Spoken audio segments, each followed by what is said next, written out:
Lawan dari gelisah, tenang. Kata Allah, jika anda mengikuti tuntunan hidup yang ini, maka saya jamin semua hidupmu tenang. Walahum yahzanun, dan saya pastikan selama hidup di muka bumi itu kalian tidak akan pernah bersedih. Senang, lawan sedih itu senang. Jadi ternyata kita itu diminta tugas di bumi itu bukan untuk dipersulit.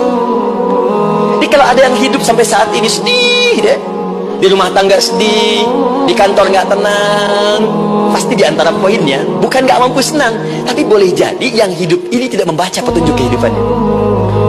Anda kerja di perusahaan, teman-teman ada yang di Pertamina, ada yang di yang lain. Kalau Anda nggak ikuti petunjuk, kan pekerjaan tidak akan berlangsung dengan nyaman, kan? Kalau Anda nggak ikuti aturannya, bagaimana bisa mengerjakan petunjuk itu dengan nyaman? Maka apalagi hidup yang kompleks. Kata Allah, sejak Adam saya turunkan, sudah ada petunjuk kehidupan, saya namakan dengan hudan.